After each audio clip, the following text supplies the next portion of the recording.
Dear students, आज आपको 1982 के चीनी संविधान की विशेषताओं के अंतर्गत अन्य विशेषताओं के बारे में बताया जाएगा।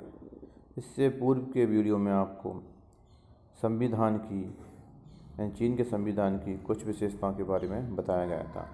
आज इससे आगे कुछ अन्य विशेषताओं के बारे में भी बताया जाएगा, जिसमें सर्वप्रथम आता है एकात्मक शासन प्रणाली तथा प्रादेशिक इकाइयाँ। चीन में शुरू से ही एकात्मक शासन प्रणाली विद्यमान रही है। नए संविधान द्वारा भी एकात्मक शासन प्रणाली को ही मजबूत किया गया है। यद्यपि शासन एक ही स्थान से संचालित होता है एवं शक्तियाँ एक ही इकाई में निहित हैं, जैसा कि एकात्मक संविधानों में होता है, लेकिन चीन एक बहुत ही विशालाकार और जनसंख्या वाला देश है। इसलिए शासन की सुविधा के लिए 4 प्रकार की इकाइयों की व्यवस्था की गई है। नंबर 1, प्रांत, स्वायत्तशासी प्रदेश व केंद्र के अधीन नगर निगम। नंबर 2, प्रांतों और स्वायत्तशासी प्रदेशों की स्वायत्तशासी जनपदों, जिलों, स्वायत्तशासी जिलों और नगरों में बांटा गया है। नंबर 3, जिलों और स्वायत्तशासी जिलों को जनता के कम्यूनों और कस्बों में बांटा गया है। नंबर 4, स्वायत्तशासी प्रदेश, स्वायत्तशासी जनपद और स्वायत्तशासी जिले अल्पसंख्यक जातियों के राष्ट्रीय आत्मनिर्णय के अधिकार की रक्षा के लिए बनाए गए हैं। अगली विशेषता आती है नागरिकों के मौलिक अधिकार एवं कर्तव्य। नई संविधान के अध्याय 2 में अनुच्छेद 33 से 56 तक नागरिकों के मौलिक अधिकारों तथा कर्तव्यों का वर्णन किया गया है। इन अधिकारों को 4 भागों में बांटा जा सकता है। इसमें नंबर 1 आता है आर्थिक अधिकार, नंबर 2 राजनीतिक अधिकार, नंबर 3 सामाजिक और सांस्कृतिक अधिकार और नंबर 4 व्यक्तिगत स्वतंत्रताएं। संविधान में नागरिकों के अनेक कर्तव्यों का भी वर्णन किया गया है। नागरिकों का यह कर्तव्य है कि संविधान व कानूनों का पालन करे कि वह नागरिकों का यह कर्तव्य है कि वह क्या है, संविधान व कानूनों का पालन करे, सार्वजनिक संपत्ति की रक्षा करे, मातृभूमि की रक्षा करे, सेना में भर्ती होने के लिए सदैव तैयार रहे, करों का नियमानुसार भुगतान करे तथा आक्रमणों का प्रतिरोध करे। संक्षेप में अन्य पिछले संविधानों की तुलना में नागरिकों के अधिकार व कर्तव्य काफ़ी विशद हैं, यानी काफ़ी बड़े हैं, काफ़ी अधिक मात्रा में हैं। अगली विशेषता आती है समाजवादी अर्थव्यवस्था। नए संविधान में चीन की अर्थव्यवस्था की भी चर्चा की गई है। चीन में 2 प्रकार से उत्पादन के साधनों का प्रबंध किया जाता है, संपूर्ण जनता द्वारा समाजवादी स्वामित्व और श्रमजीवी जनता द्वारा समाजवादी सामूहिक स्वामित्व। राज्य कृषि के अतिरिक्त अन्य क्षेत्रों में मजदूरों और व्यावसायिकों को कानून की परिधि के अंतर्गत उद्यम यानी उद्योग की आज़ादी देता है, किंतु व्यक्ति के द्वारा दूसरे व्यक्ति का शोषण वर्जित है। संविधान के अनुसार अर्थव्यवस्था का समाजवादी राज के क्षेत्र सबसे अधिक महत्वपूर्ण तथा विस्तृत है। खनिज पदार्थ हो या उद्योग हो, व्यापार, वन संपदा हो, यातायात आदि समाजवादी राज के स्वामित्व और प्रबंध से ही संचालित होते हैं। ये सब क्या है, जो राजकीय जो स्वामित्व है उसी के अंदर का संचालित होते हैं और उसी के द्वारा प्रबंधित होते हैं। राज्य भूमि का आवश्यकता अनुसार राष्ट्रीयकरण कर सकता है। राज्य क्या होता है, भूमि का जो होता है आवश्यकता अनुसार राष्ट्रीयकरण किया जा सकता है। संविधान के अनुच्छेद 8 के अनुसार अर्थव्यवस्था का ग्रामीण क्षेत्र श्रमजीवी कृषकों के सामूहिक स्वामित्व में है। ग्रामीण कम्यून इसका उदाहरण है। चीन के संविधान में समाजवादी अर्थव्यवस्था की बात कही गई है, लेकिन 20वीं सदी के इस अंतिम दशक में चीन में समाजवादी अर्थव्यवस्था नहीं वरन मिश्रित अर्थव्यवस्था ही है। वर्तमान में चीन की राजनीतिक व्यवस्था का लक्ष्य शक्ति, आर्थिक विकास और आधुनिकीकरण है तथा इस उद्देश्य से बाजार अर्थव्यवस्था के तत्वों को अपना लिया गया है। अगली विशेषता आती है राजनीतिक दलों के गठन की स्वतंत्रता, लेकिन वस्तुतः एक दलीय प्रणाली।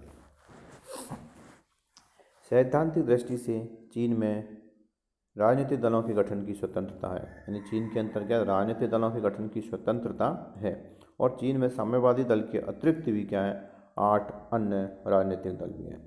यानी कि साम्यवादी दल तो है ही मेन, लेकिन उसके अतिरिक्त भी 8 अन्य राजनीतिक दलों का अस्तित्व है। लेकिन चीन का संविधान इन सभी राजनीतिक दलों पर साम्यवादी दल की प्रमुखता और नेतृत्व की स्थिति प्रदान करता है। इस दृष्टि से प्रतियोगी राजनीति का अभाव है और एक दलीय प्रणाली है। नए संविधान की प्रस्तावना में साम्यवादी दल के महत्व और भूमिका की सराहना की गई है। संविधान से स्पष्ट होता है कि चीन की समग्र जनता के नेतृत्व की धुरी साम्यवादी दल ही है।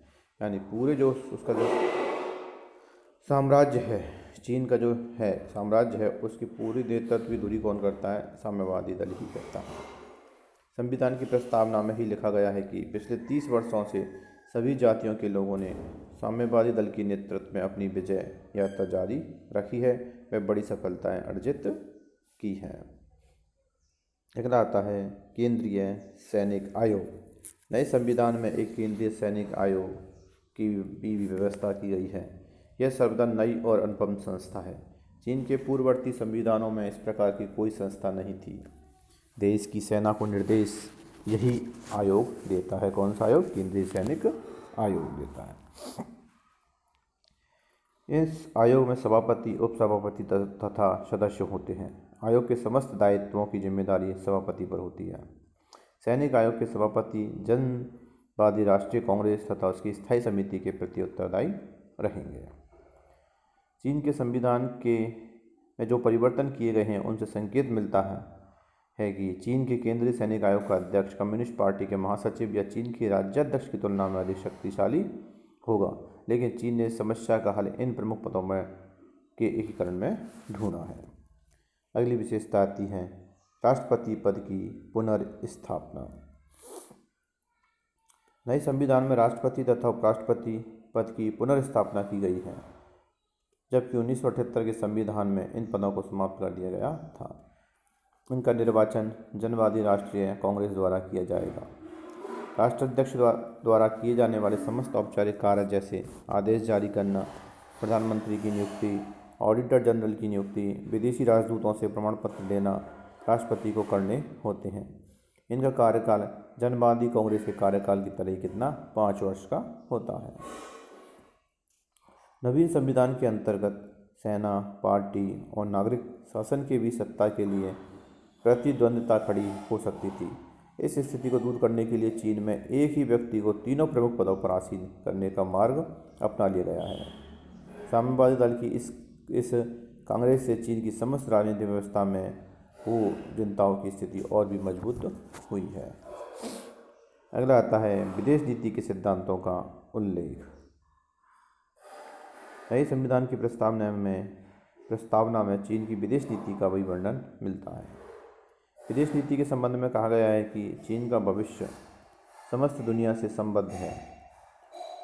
नंबर 2, चीन पंचशील के आदर्श का पालन करेगा। वह दूसरे देशों की प्रादेशिक अखंडता का भी सम्मान करता है। वह शांतिपूर्ण सहस्तित्व में भी विश्वास करता है। तीसरा है चीन साम्राज्यवाद, उपनिवेशवाद का विरोध करता है और विकासशील देशों के राष्ट्रीय स्वतंत्रता के आंदोलन का समर्थन भी करता है। अगली आती है न्यायपालिका की अधीन स्थिति। न्यायपालिका क्या है? अधीन है, अधीन स्थिति है, उसकी अधीन स्थिति है। जनवादी चीन में न्यायपालिका की स्वतंत्रता, सर्वोच्चता और निष्पक्षता जैसे सिद्धांतों को स्वीकार नहीं किया गया है। न्यायपालिका न तो स्वतंत्रता को, न सर्वोच्चता को और न ही निष्पक्षता के सिद्धांतों को स्वीकार नहीं किया गया है। वहाँ न्यायपालिका प्रशासन का एक अधीनस्थ अंग है। न्यायपालिका को संविधान की व्याख्या करने, संविधान विरोधी कानूनों को रद्द करने तथा सरकारी हस्तक्षेप के विरुद्ध नागरिकों के मौलिक अधिकारों की रक्षा करने का भी अधिकार नहीं है। ना तो संविधान की व्याख्या कर सकती है न्यायपालिका, न ही संविधान विरोधी कानूनों को रद्द कर सकती है तथा सरकारी हस्तक्षेप के विरुद्ध नागरिकों के मौलिक अधिकारों की रक्षा करने का भी इसको अधिकार प्राप्त नहीं है। सर्वोच्च जनवादी न्यायालय को राष्ट्रीय जनवादी कांग्रेस के प्रति उत्तरदायी बना दिया गया है। प्रोक्यूरेटरों की व्यवस्था तथा पिरामिड के आकार का केंद्रीकृत न्यायिक संगठन इस बात को दर्शाता है कि चीनी न्याय व्यवस्था में उच्च मात्रा का केंद्रीकरण है और न्यायाधीशों की स्वतंत्रता पूर्वक निष्पक्ष होकर कार्य करने का भी अधिकार उनको प्राप्त नहीं है। इस प्रकार जो ऊपर आपको विशेषताएं बताई गई हैं वो सब चीन की विशेषताएं हैं, जो बताती हैं कि चीन का संविधान कैसा है और कैसा नहीं है, उसकी शासन व्यवस्था इस प्रकार की है। Thank you.